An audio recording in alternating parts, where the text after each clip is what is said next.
Good afternoon and welcome to St. Newsfile. I'm Christian Oldale. Danica Ferris here will have her great sports opinion. But first, let's check with Ryan O'Donnell with the weather. Ryan, tell us about that sweetness coming from the sky. Well, Chris, it is definitely sweet. It's been an absolutely beautiful day across the city today. A little bit colder now that the clouds have moved in and the wind, but our high was 14 degrees. Last year, 8 degrees, so a little bit colder last year. Now, funny thing, our record high on this date was 20 degrees back in 1944, and 1944 was the year that our record high was set last year, too. Weird coincidence, maybe, and our low was -2 back in 1911, so lots to be grateful for in terms of nice weather today. Flame season, what are your thoughts going on this? Oh, I can't wait. We've got 6 days until the playoffs start, and I'm so excited for the Red Mile and for the Flames to finally be back in the postseason, and they're looking like a great team, so I'll have a look at the Flames a little later on. Yeah, thank you. And now for today's top stories. United Conservative leader Jason Kenney is keeping Mark Smith as a candidate despite some controversial remarks in the past. Smith recently came under fire after older comments that were seen as homophobic and anti-abortion resurfaced. Smith's comments stem from a sermon in 2013, 2 years before he was elected. Kenney is sticking by Smith, despite saying he's disappointed. And despite the controversy, Kenney is adamant about keeping Smith in his riding as the candidate, but he condemns the comments that he made. Smith is the UCP Drayton Valley candidate for the upcoming election. Storm Lenny joins us live from the newsroom to preview tonight's debate. Storm, do you think the Smith controversy will be a topic at all tonight? Absolutely, Chris. I think that they will definitely discuss that, especially with the upcoming election right around the corner.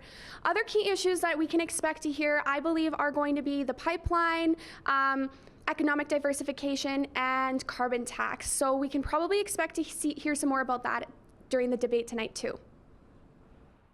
Today marks day 17 since the Alberta election was called. For the last 2 weeks, party leaders have been traveling across the province discussing key issues and what their government would do if elected. Today, the leaders are taking a break and preparing to face off in a debate later tonight. The UCP has been under fire since last week when leader Jason Kenney announced that a UCP government would eliminate Bill 24, which attempted to prevent school staff from outing LGBTQ kids. The UCP argued the bill allowed school staff to keep secrets from their families and said they do not support mandatory notification for parents, but Kenney believes teachers should have the authority to tell parents if they deem necessary. Clear that we support GSAs, and we will have in the Education Act the strongest legal protection for gay-straight alliances of any province in Canada. Essentially, the position that we have was the NDP's position 2 years ago. So I think that, unfortunately, the NDP has been trying to whip up fear amongst some people, including younger people who may not understand that our position was the NDP's position 2 years ago. This has caused the party a lot of fire from the LGBTQ community, who felt that Bill 24 was groundbreaking for their community. Well, for me, the Pride Club here at SAIT is very safe, and it's very safe for me, knowing that there's other people like me, they not have the exact same background as me, but with the bill being taken away, that just makes the place not as safe as it was before. Alberta NDP leader Rachel Notley, UCP leader Jason Kenney, Alberta Party leader Stephen Mandel, and Liberal Party leader David Kahn will be debating and discussing key issues in the province later tonight. That debate gets underway at 5:30 p.m. So, Storm, what are some of the other social issues Albertans are expecting to be talked about in the debate tonight? You know, Chris, social issues will play a huge role in the outcome of this upcoming election. Leaders have been talking about things like gender pay inequality, restoring relations with Indigenous groups, and education platforms, so I'm sure we can hear about that later tonight, too. And can you maybe elaborate a little bit more on the gender pay inequality?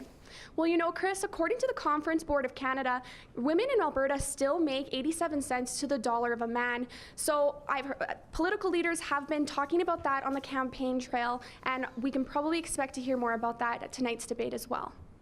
Storm Lenny reporting live from the St. Newsroom. The provincial election is widely believed to be a two-party race, but voters have more options than just blue and orange. The Alberta Party aims to be socially progressive while being fiscally responsible.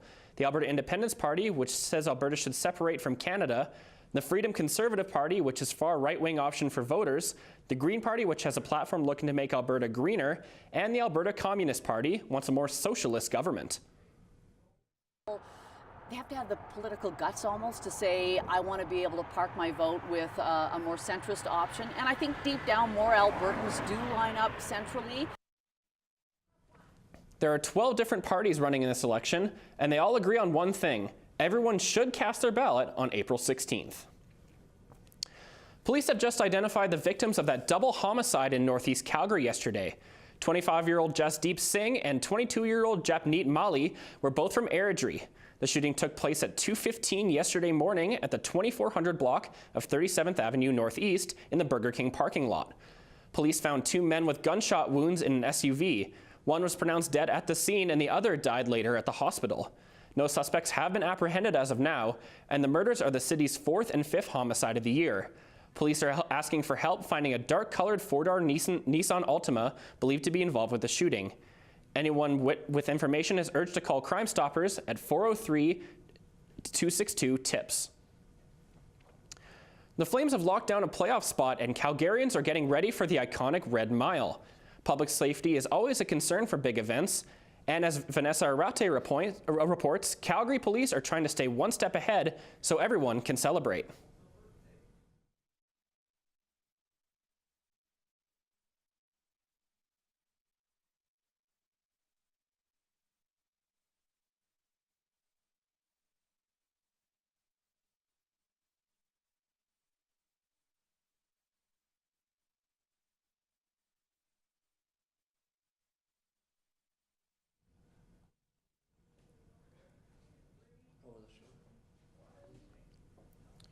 No matter how you travel, the City of Calgary is hoping to ease your commute by fixing the city's roads and adding a new infrastructure. There are 20 new projects going around Calgary, including finishing up construction on the Crowchild Trail Bridge, beginning the 9th Avenue Bridge replacement, and finishing the last leg of Calgary's Southwest Ring Road. Construction on the Crowchild Bridge is expected to wrap up this fall. The $84 million project is on track and on budget to be finished by September after 2 years of constant year-round constructions. One of Calgary's biggest downtown strips is about to get a facelift. The City of Calgary is now seeking for proposals from design and landscape architecture firms to revamp Stephen Avenue, one of Calgary's most famous pedestrian hubs. E.T.L. Monroy joins us live from Stephen Avenue. E.T., Stephen Avenue might be getting a makeover, adding to the rest of the projects in Calgary. What more can you tell us? That's right, Chris. So, during lunch hours, Stephen Ave is always packed, and go figure, there's restaurant after restaurant after restaurant. And even there's some shopping along there, so you can get that done as well. But the City of Calgary feels like it needs more attraction, seeing that when people are done work, all they want to do is just go home. And it goes from being lively to inactive and gloomy. To develop fresh ideas for the entire length of Stephen Avenue from Olympic Plaza to 11th Street Southwest. The project will aim to extend the energy and liveliness of the pedestrian mall westward along 8th Avenue and encourage more private investment. It sounds like a great idea, but for Bill Motherwell, this project shouldn't be at the top of the list for the city. Fiscal responsibility. I don't think the city's in a position to spend huge amounts of taxpayer money on anything right now until the larger financial picture in the province of Alberta gets sorted out. Motherwell thinks some prudence with financial spending of the public dollar is long overdue and would rank this project pretty low on the priority list in the light of all the other things. But for others, the idea to revamp Stephen Avenue sounds about right. From what I've noticed downtown and stuff, there's no daytime activities, there's no entertainment during the day. Like, you go downtown Toronto, there's buskers, there's this going on. There's just not a lot of entertainment. There's not any reason to stay down here right now, other than if you want to shop or something like that. But that's more spending money, not really entertainment. You know what I mean? And you know what, Chris? I agree completely with Mike. I think during the day, there's just not enough attraction. The Flames are going to the playoffs, and I think we need some more entertainment, some more liveliness here in the city. I think it needs it a lot. So hopefully that goes through. Back to you. Big time coming down on Stephen Avenue. Looks like that'll be needed. E.T.L. Monroy live from Stephen Avenue. Next Friday is Bermuda Shorts Day at the University of Calgary. The year-end celebration is widely regarded as the biggest party day at the university. But the buzz is not nearly at the level it's been in previous years, because this year the celebration will be held inside McEwen Hall. As Jake Foster reports, many students aren't happy about it. Pretty disappointed in the whole student union. The decision to move Bermuda short stay from outdoors in, it's not sitting well with many U of C students. Student Union Vice President Nabila Farid explains the decision to move indoors was mainly a financial one, saying, "We cannot continue to host an event that runs a $100,000 deficit, especially when the attendance levels suggest to us most students don't care about it anymore. But students do care, and to them the capacity of the new location is a big concern." The fact that only 1,000 people can fit in Mac Hall is honestly really disappointing. I think it just takes away from the whole day and just really puts a negative light on BSD. The other location for partying on BSD is a nearby street called D Block, where a mass of students normally head to after leaving the school. Now, D Block residents are used to having the festivities in their backyard get a little bit out of hand, but since Bermuda Short Stay has been moved indoors, they're expecting this year to get a little bit crazier. It's going to be a bigger turnout because everyone's trying to boycott the fact that it's going to be inside, so I think it's going to be pretty rowdy. Now, in previous years, the extra crowd might not have been a problem, but the police have taken early steps to try and contain the madness. There are going to be police involvement, again, for the security and safety of everyone. A couple of the girls on the block, like on the main street, have got the cops already come to their door and knocked and said, if there's any lawn parties or anything, we're going to fine you. Next Friday, we will see how the change to location and the increased security on D Block play out. For St. Newsfile, I'm Jake Foster. One of the pandas at the Calgary Zoo is on pregnancy watch. Air Shun, one of the pandas brought from Toronto last year, was artificially inseminated yesterday, and zoo officials are carefully watching her. According to the zoo officials, due to a delay in the panda's reproductive system, they're not able to tell if the insemination is successful yet, but they will know soon. Air Shun will stay in a custom-built shelter at the back of the panda passage area during her pregnancy. She also gave birth to 2 cubs back in 2015, the first giant pandas ever born in Canada. And those are today's top stories. We'll have your full forecast for you after the break, but first, Ryan O'Donnell has a look at what's going on around Calgary this week. Stampede kicks off early this weekend as Aggie Days hits the grounds. Grab the family and send them on down to see real farm animals and speak with farmers to learn everything about Alberta's agricultural industry. Springfest is celebrating beer with a collection of some of Calgary's finest breweries. Head to Mill Street on 17th for some drinks and some fun this weekend. Halloween is far away, but that doesn't mean you can't enjoy some spooks. Creep on over to Heritage Park for some tours of the haunted houses on site. Warning, not for the faint of heart. Cowboys Wing Off is tonight. 25 of Calgary's best wing restaurants will face off to settle once and for all who makes Calgary's best wings. Tickets start at $25 for all you can eat. And finally this weekend, the BMO Centre will be packed with artists, performers, and over 300 vendors for Calgary's Women's Show. The tickets are just $12. There are hundreds of people living on Calgary streets despite unpredictable weather conditions. The Drop-In Center provides all the services they need to upgrade their life and make it a little better. They provide fresh cooked meals, medical care, and a warm place to stay. The Calgary Drop-In Center is always available to help people in need get back on their feet and start a new and improved life. Contact or donate today at calgarydropin.com. This is Jackson, and this is Scout. And both of these dogs were once rescue animals. The only reason why was because of their previous owners, not the dogs. At the Cochrane and Area Humane Society, we find good animals, good homes, from their large dog training facilities to the quiet, relaxing cat room. You'll have great spaces to meet and learn about the animals that most interest you. Come check out Cochrane and Area Humane Society today. It's just off Griffin Road. Well, Ryan, how do we get so lucky with the weather today? Like, I know I'm a little pasty, so I'm going to have to need the sunscreen coming out soon, but the weather's getting out pretty nice right now. You and me both. We're both baby sunburned. It's been fantastic outside. I mean, perfect patio weather. And golfing. Oh, yes. Thankfully here. Definitely in southern Alberta. Not so much in northern Alberta, and I'll show you why. But speaking of patio weather, let's take a look at what's happening on Stephen Ave right now. We looked at it a little bit earlier, but man, is it beautiful outside today. Perfect weather to sit outside, have some lunch, and enjoy the sun. And that sun's going to stick around not for too much longer, and let's show you why. So things are heating up pretty much across Canada right now as we move back into the spring, but particularly in Western Canada. So right now, Vancouver, you'd be surprised to see that it's not actually raining in Vancouver in April. There is some precipitation on the way to make up for the very dry winter they had. I feel bad for the Edmonton Oilers. They didn't make the playoffs, and it's also snowing, so they can't even golf right there. A high-pressure system has meant that very cold and weird temperatures are all over northern Alberta. We'll talk about that in just a bit. And it's quite warm in Saskatchewan right now. Regina, beautiful, beautiful. And Winnipeg also looking very nice. Now let's take a look at eastern Canada. The Atlantic is bringing in some pretty mild temperatures, and that's not really sitting well with most Ontarians, especially in Toronto. Not so nice and doesn't really hold up too well. Montreal, Halifax, St. John's, all sitting around very similar thanks to, once again, high pressure systems making their way in. At least it is stable for now. But it's beautiful there, but it's mostly beautiful at our resorts. So let's take a look at those. Pretty cloudy across the board, but things are heating up in the desert with a high of 27 in Palm Springs. Barbados and Cancun seem to be mirroring each other with matching weather.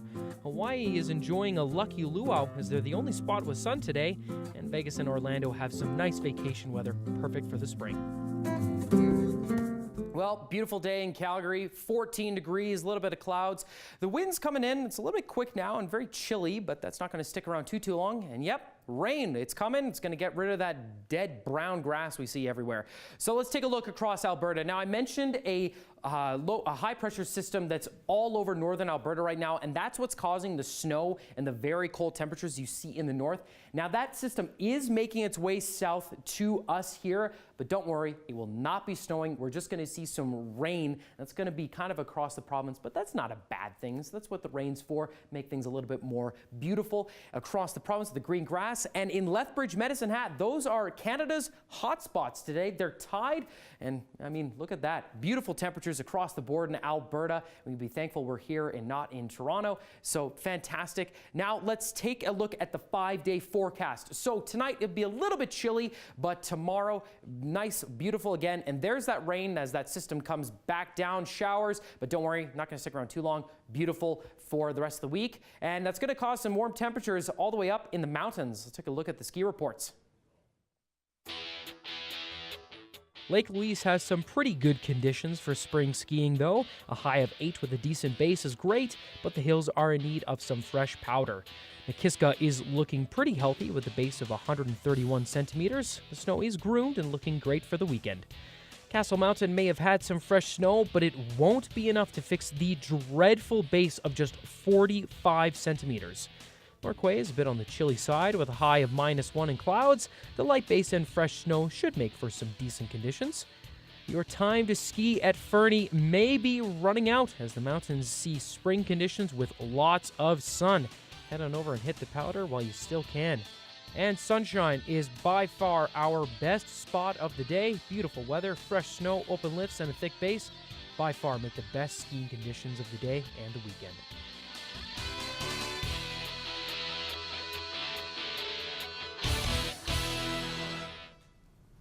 Well, Danica, we talked about the Calgary Flames at the top of the show, but there's another hockey team in Calgary here that's really prepping for a good playoff push right now. Yeah, and they had a surprising first round. The Hitmen make it to round 2, and nobody expected them to make it past the Lethbridge Hurricanes, but they're going there. And Jordan Bay was at practice earlier. He has that coming up for us later on in sports. But first, the Calgary Flames have already secured a playoff berth in first place in the Western Conference. So now the only question is, who will they play in the first round? And maybe one more question. Will Johnny Gaudreau hit 100 points for the first time in his career? Heading into last night, Johnny Hockey sat on 97 points, and his usual line mates, Sean Monahan and Elias Lindholm, were out of the lineup and resting up for the postseason. But no rest for number 13. He wants that 100, taking on the Anaheim Ducks, who will miss the playoffs for the first time since 2012. The Flames with 7 regulars out of the lineup, including their top 4 defensemen, and it didn't start well. First period, Oliver Shillington fighting for that number 6 spot on the Flames back end. Some lazy defending in the slot. He let Sam Steele get a shot off. It beats David Riddick. 1-0 Ducks. And it didn't get better for Shillington. He lets Max Jones push him around, and Jones, well, he makes it 2 for Anaheim. The Ducks rookie, Jones going to work. One-handed around Shillington, and Riddick, he might want that one back. The Flames look to answer back with the tiny man line of Gaudreau, Derek Ryan, and Austin Czarnik going to work. Czarnik cross ice to Gaudreau. He finds Derek Ryan in the middle, and the doctor undresses Ryan Miller. How about those hands? Derek Ryan's 13th of the year in the assist. Johnny Hockey now has 98 points. 20 seconds later, Shillington, the give and go with Michael Backlund, and Shillington's shot is stopped by the shoulder of Ryan Miller, who was sharp in this one. And the final goal of the game comes just 5 minutes into the second period. As the power play ends, Ryan Getzlaf walks around Rasmus Andersson and beats Riddick far side. The Flames can't answer back with so many of their top scorers out of the lineup. They're headed back to Calgary. So the Flames fall 3-1, but the game doesn't really matter for either team. Calgary is guaranteed first in the West, and the Ducks are guaranteed to miss the playoffs. Derek Ryan has 13 points in his last 12 games, and Johnny Hockey inching closer and closer to that 100-point milestone. He has 1 game left to reach it. The final game of the regular season before the postseason begins on Wednesday, a Battle of Alberta on Saturday, puck drop 8 o'clock at the Saddledome. The Calgary Hitmen survived an absolute grind of a series as they knocked off the Lethbridge Hurricanes in 7 games. They were able to overcome adversity and upset the second-place Hurricanes. Jordan Bay has been following the team, and he joins us live from the State Newsroom. Jordan, what's the mood heading into round 2? Well, Danica, you said it exactly. The Calgary Hitmen had no business being in this series, but they were able to go the distance and beat the Lethbridge Hurricanes. Coder chopped one wide on the net. Here's a chance, they score! The Calgary Hitmen spent the entire season fighting to rebound from an 0-6 start. They fought their way into the playoffs, and on Tuesday night, they battled to win Game 7 and advance to Round 2 of the WHL playoffs for the first time since 2015. Yeah, it was a really awesome experience. Those are do-or-die games. Everyone wants to keep playing, so I think you can't think about that too much. You just gotta focus on your job. I think everyone did a great job of that. Hammy just really wanted us to be in the moment and not get too nervous, not get too uptight, and just go out there and play, and I think we did a great job of that. The Hitmen had their season arguably saved by rookie goaltender Jack McNaughton. He says the mood was high going into that 7th do-or-die game. Definitely never been that nervous before a game. Nothing's ever come close to that, but after the first period when we were up 3-0, everything started to settle down a bit. For Calgary, their next task is another daunting one in the form of the Edmonton Oil Kings. The Oil Kings finished first in the Central Division and enjoyed a 7-0-1 record against the Hitmen in the regular season. Calgary head coach Steve Hamilton knows his boys are in tough. To hit the reset button again and prepare for a tough series, and they're first place team for a reason. They're skilled and got lots of good things, but we just faced a highly skilled team a round ago, so we'll have to come up with another tight game plan and get our guys to buy in and get at it again. Well, the Calgary Hitmen will definitely have their hands full with Trace Fix-Wolanski, Columbus Blue Jackets prospect. He has been dynamite for the Edmonton Oil Kings, along with that entire first line. Now, one other thing to note, these two teams, they don't really like each other that much, so it should make for a very entertaining series. Danica? Jordan Bay reporting from the State Newsroom. The Hitmen will kick off their series. Game 1 goes Saturday night. That game starts at 7 o'clock. With just a few games left in the NBA regular season, the Toronto Raptors look to be all but locked into second place in the East, with the Milwaukee Bucks looking like a safe bet to clinch the conference. Last night, a potential first-round preview as the Raptors visited the Brooklyn Nets, who sit 7th in the East. In the first, D'Angelo Russell finds Joe Harris, and he goes to work. The bench likes that one. A couple minutes later, Danny Green with the takeaway, and then the long pass to Pascal Siakam. He feeds Kawhi Leonard in the middle, who has the huge dunk to put the Raptors up early. Jump ahead to the fourth quarter, Raptors up by 8, and Russell drops to the 3 to pull within 5. And then just a minute later, Van Vliet finds Jeremy Lin, who stutter steps around Russell and hits the easy jumper. Now 5 minutes left, Van Vliet to Serge Ibaka, and the Nets leave him all alone. So the big man, he drains the 3. 90 seconds left. Russell not ready to lay down yet. He hits another 3 to pull within 5 with just over a minute left in the game. But it wouldn't be enough. Ibaka grabs Siakam's rebound and puts it to bed. The Raptors take the potential first-round preview by 5 points. Big night from Pascal Siakam. He had 28 and 10 boards in his team-high 36 minutes on the floor. Kawhi with 26 and Serge Ibaka coming off the bench for 23 points and 12 rebounds. The Raptors stay hot with only 3 games left in the regular season. Final score 115 to 110. The Toronto Blue Jays have had a slow start to the Major League season, going 4-2 in their first 6. Yesterday, they looked for their first win against the Baltimore Orioles. They finished out a 3-game series. Randall Grichuk proves that he's worth that $52 million contract that he signed earlier this week. A pair of solo home runs for him, as well as a double to score in the first. He started the game at center field in place of Kevin Pillar, who was traded to the Giants on Tuesday. Despite bringing in 3 in the top of the 9th, the Orioles can't complete the comeback, and the Jays avoid the 3-game sweep. They take it 5-3. And they are back in action as we speak, and it is all tied at 0 still. We're in the top of the 3rd inning, and not a lot of action so far to speak of in this one. The Blue Jays visiting Cleveland. Aaron Sanchez gets the start as Toronto open up a 4-game series in Cleveland. Sanchez won his first game of the year over the weekend when he shut out the Detroit Tigers. The Indians have had a shaky start as well, going 2-3, but they'll look to change their fortunes against the Blue Jays.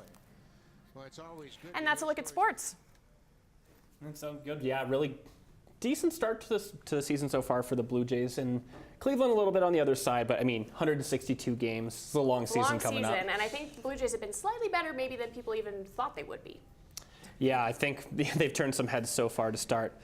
So coming up, we'll take a look at what we'll have a rare look inside an animation studio here in Calgary.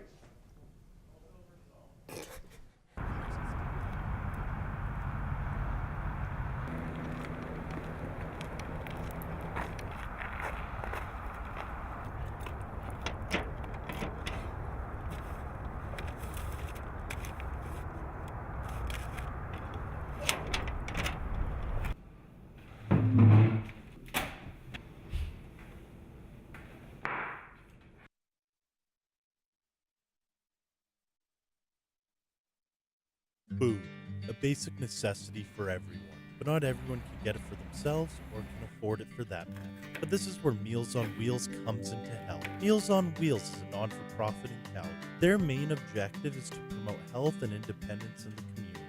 Meals on Wheels does this by providing and delivering quality, nutritious, and affordable meals for everyone in our community. Meals on Wheels values their clients and understands their situation and needs. So short-term or long-term, Meals on Wheels is here to help. Well, it's not animation, but it is mascots coming up. And who's your favorite mascot, Danica? Harvey the Hound. Gritty. Gritty's great. Gritty. I gotta love my boy Slapshot. But here we got another one. So basketball players do work pretty hard, but after seeing this video, I gotta think the mascots work way harder. Take a look here. Oh, who is the Spurs mascot? That's terrifying. He's got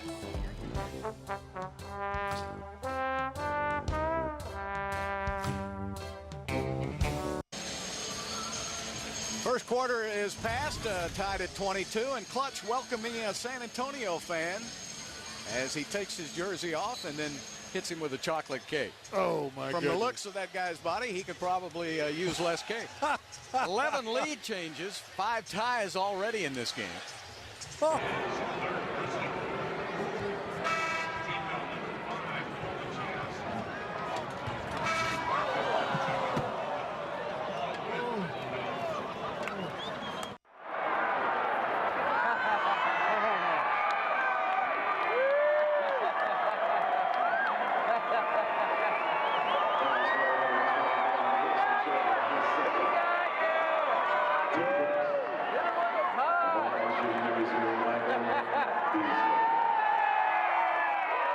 Well, that's pretty funny. As I used to be a mascot in high school, and I can't imagine doing it in a warm city like that. I did it here in Calgary. Like, Wait a second, you were a mascot? I was. Silly string someone like that? Yeah. I was a Trojan, actually. Oh, kind of appropriate, right? Convenient. Exactly. Well, thank you all for watching tonight. Have a good night. Stay classy.